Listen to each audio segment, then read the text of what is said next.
কিফিল ঘরের দরজাটা আটকায়া দিছে। কিফিল ঘরের দরজা আটকায়া দিছে। আটকায়া দেওয়ার পরে কিফিলের তো মালিকের কথা মনে পড়ছে। একজন মালিক তো আছে, আমার রব, ওই যে রব আমাকে সৃষ্টি করছে, আমি যতই গুনাহগার, রবের কথা কিফিলের মনে পড়ে গেছে যে যতই গুনাহ করি আমার তো রব আমাকে দেখতেছে, যতই গুনাহ করি আমার রব তো আমাকে দেখে, আমার রব তো আমাকে ছেড়ে দিয়েছে, আমি যতই গুনাহ করি আমার রব আমাকে পাকড়াও করে না। রবের ভয়ে কিফিল আল্লাহর কাছে তওবা শুরু করে দিয়েছে। আল্লাহর কাছে দুই হাত তুলে আল্লাহর কাছে ক্রন্দন শুরু করে দিয়েছে। ও আল্লাহ, আমি তো গুনাহ করেছি, ও আল্লাহ, আমি তো সারা জীবন গুনাহ করেছি, আমি তো বড় নাফরমান আল্লাহ, আমি তো বড় নাফরমান, আমি তো বড় নাফরমান।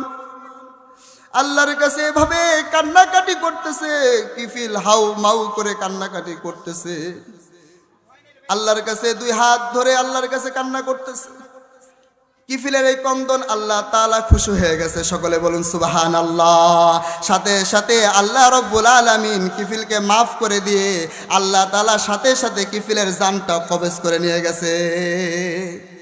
যখন কিফিলের জানটা কবজ করে নিয়ে যায়, কিফিল যখন ইন্তেকাল করে গেছে, কিফিল যখন মারা গেছে, মারা যাওয়ার পরে সকাল বেলায় যখন তার প্রতিবেশীরা দেখে কিফিল মারা গেছে, যখন তার প্রতিবেশীরা দেখতেছে কিফিল মারা গেছে, সে তো গুনাহগার, এই জন্য তার কোনো প্রতিবেশী তার কাছে আসে না, তার কাফন দাফনের ব্যবস্থা কেউ করে না। তার কাফন দাফনের ব্যবস্থা, আমাদের এলাকায় যদি কোনো মানুষ মারা যায় আমরা তো তার কাফন দাফনের ব্যবস্থা করি কি করি না? এই করি কি করি না? আমরা তো কাফনের ব্যবস্থা করি, কিন্তু কিফিল তো গুনাহগার। এলাকার মানুষজন বলতেছে কিফিল তো গুনাহগার, এজন্য কেউ তার লাশ দাফন কাফনের জন্য ব্যবস্থা করতেছে না, তার লাশ ধোয় না, তার লাশ ছয় না, কেউ লাশের কাছে আসে না। কিন্তু রাতের বেলায় তো আল্লাহ কিফিলকে প্রিয় বান্দা বানায় নিছে। রাতে যখন বান্দা যখন যাই করুক না কেন, বান্দা যদি আল্লাহর কাছে ফিরে আসে, আল্লাহর কাছে তওবা করে, আল্লাহ তাআলা মাফ করে দেয়। এজন্য কিফিলকে আল্লাহ তাআলা মাফ করে দিছে, প্রিয় বান্দা বানায় নিছে, জান্নাতি হয়ে গেছে। এজন্য আল্লাহর তো সহ্য হয় না কিফিলের লাশ এভাবে পড়ে আছে, আল্লাহরও তো সহ্য হয় না। এই জন্য আল্লাহ তাআলা তার কুদরতি ভাবে আল্লাহ তাআলা কিফিলের দরজায় লিখে দিয়েছে, ইন্নাল্লাহা কদ গফারা লিল কিফিল।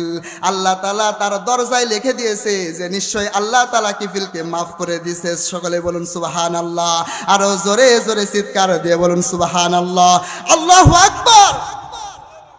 সে গুনাহ করেছে, আপনি আমি কি গুনাহ করেছি? আমার আপনার গুনাহ কি কিফিলের চাইতে বড় ছিল?